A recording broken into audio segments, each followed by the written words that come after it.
Hi, I'm Abby Earle, and this is going to be my final data presentation. So I actually work in outside sales, and so when I was choosing my variables, something that was really important to me is looking at what do I do on a day-to-day basis. So a big aspect of my job includes calling on accounts and determining out of all the programs that we offer what's going to be the best for them in a business sense based on their strategy.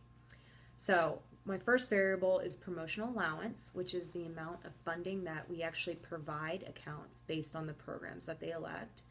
It's a continuous variable that is going to be independent. So each program is going to have different levels of funding that we provide, basically money that those retailers can put directly in their customers' pocket to be more competitively priced. So as the amount of funding increases, though, there are more requirements. So my job is to see what programs are going to best align with their business strategy. And since our programs make a significant difference in how they market, I really wanted to look at the different levels of our specific programs and see if there was a strong correlation between the amount of funding that we provide and the number of units sold by my business, which is bringing me to my next variable, which is the amount of units sold. So that's going to be the number of units that each account will sell weekly, and that's also a continuous variable. So since we invest heavily in these reimbursements, I really was curious to see if our funding greatly increases in account sales, or if it doesn't really have much of an impact at all. And after that, I wanted to see if there was kind of a specific amount at which it's really futile to provide anymore, just because some customers are going to purchase our products regardless of the price point, or if it's really just as simple as the more that we provide, the more that the business is going to continue to increase sales. So if that was the case, then I would need to go further and analyze the break-even point to kind of justify the amount of funding we provide. But when I went ahead, and I'm going to take a look at our first histogram on this slide of my promotional allowance variable. So as you can see from the graph, it's not a perfectly normal distribution. There are going to be some irregularities due to the dynamic market in which we operate in. So the model is not perfectly unimodal or symmetric, but it kind of makes sense because while it might seem like every account really should accept the highest promotional funding, remember that there are requirements that go along with it, and realistically, not every account can adhere to those standards. So it does make sense that most of my accounts are going to accept the medium allowance offered. And that's really just because most of them couldn't stay in business if they weren't at least priced as competitively as their next door neighbor. Some of my accounts just opt for no program at all because they're a lower volume and they really need to make a higher margin in order to stay afloat.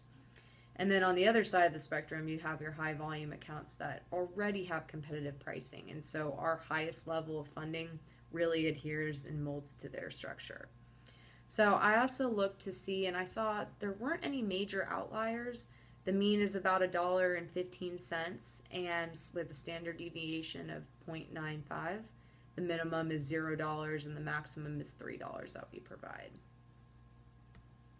So taking a look at my second histogram with the units sold variable, I found that this histogram to be a little bit more normal.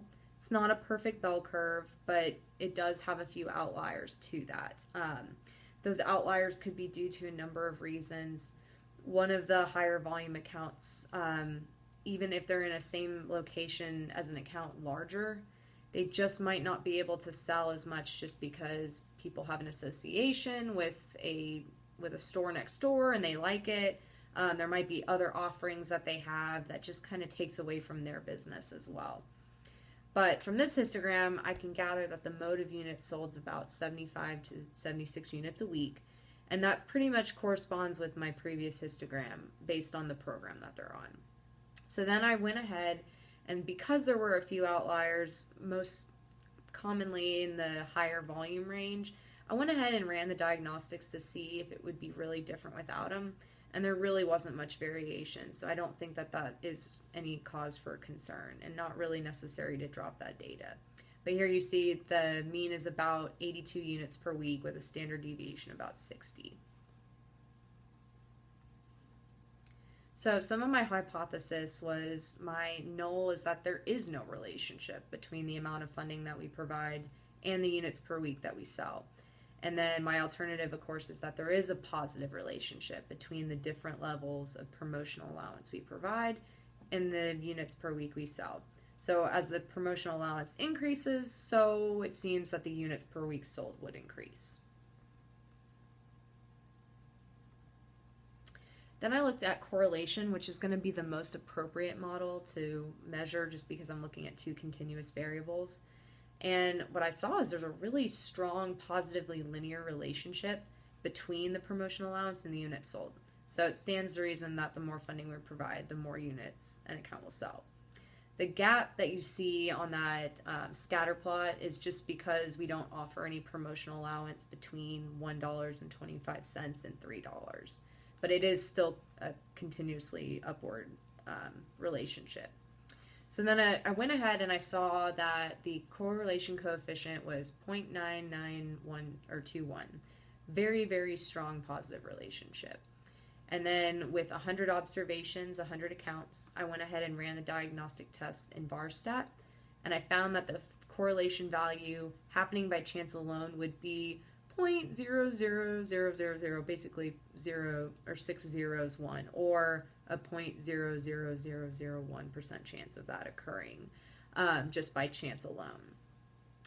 So with that, I really can confidently reject the null hypothesis that the promotional funding has really no impact on the amount of units sold. Now, I don't know exactly how much that stands to impact as far as the amount of money that we provide versus how much it really does, but there is definitely a relationship that exists between them.